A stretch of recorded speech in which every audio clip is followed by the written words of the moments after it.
Okay, so today I saw How to Train Your Dragon, the Hidden World or Land or whatever, and it was a really good and satisfying conclusion to the How to Train Your Dragon series. Yeah, I thought was a really satisfying conclusion. I will not spoil what happens, but I'm just going, talk about the movie. Now, in the trailer, they make it seem like, oh, it's going to be one of those dragged out love stories between Toothless and this Light Fury. And while there is a bit of that in the movie, to be honest, most of that stuff you see in the trailer where Toothless is trying, to impress this Light Fury. Most of the stuff that's in the trailer, that is most of it that is in the actual film as well.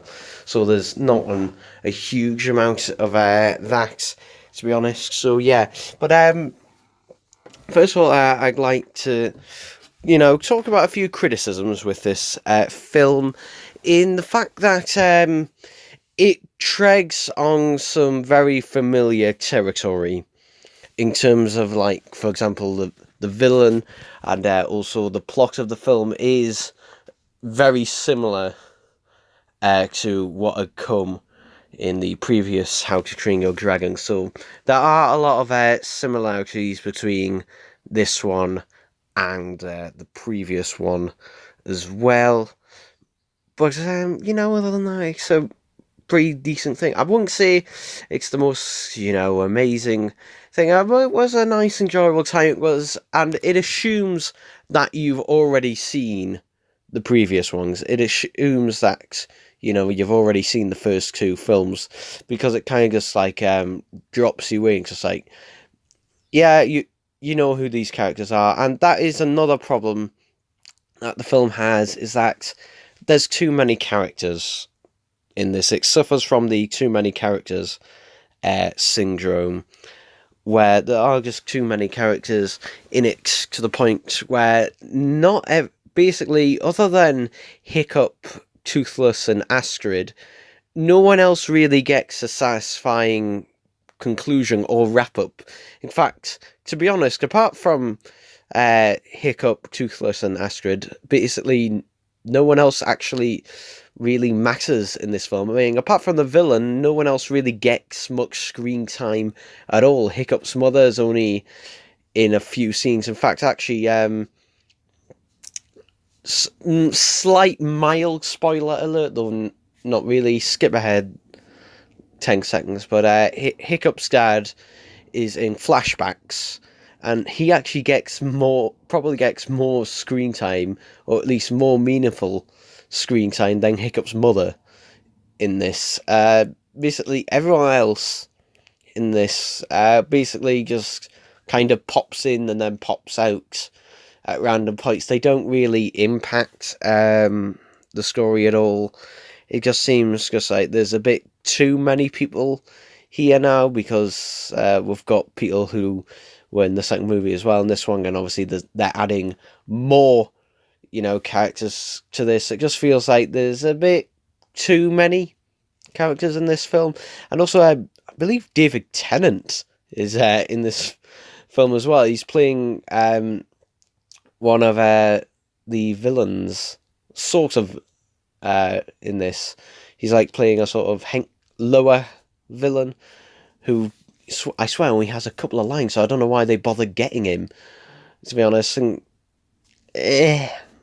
but on that, I do really enjoy it. The animation is really good in this. It's a definite step up from the previous film. The animation, it shows that DreamWorks animation has improved. It's not dramatically, obviously, better animation, but particularly, I was noticing in the facial animation for Toothless and the Light Fury, Light Fury, that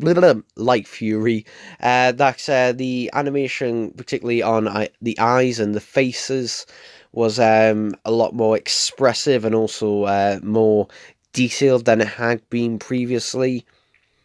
So that was good. Another thing, which this isn't a spoiler, but you can see. In fact, you can see it in this image.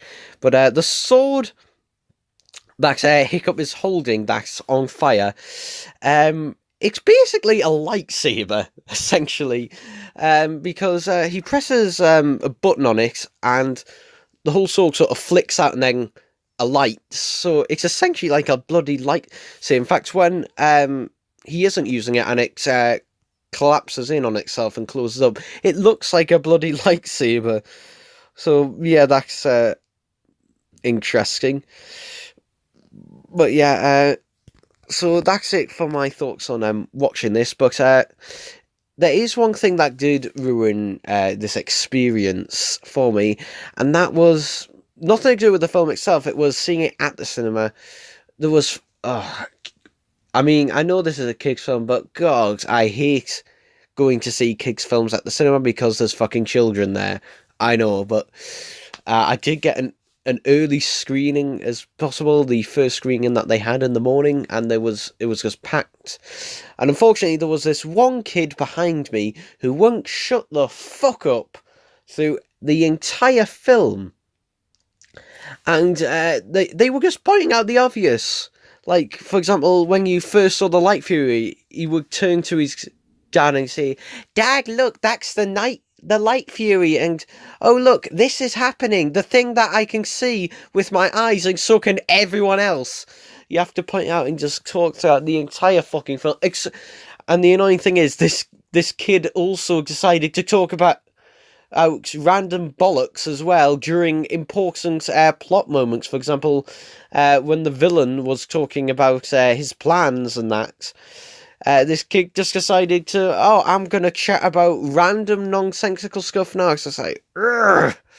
I wanted to punch him so badly, but I didn't.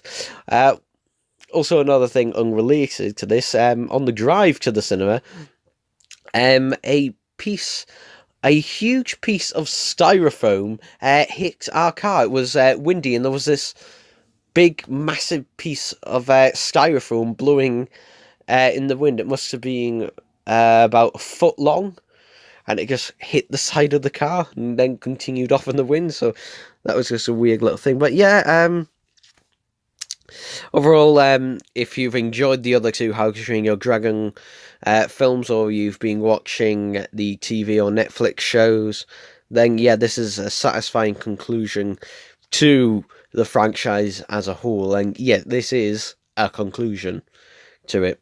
So anyway, I'll see you in the next video. Bye bye for now.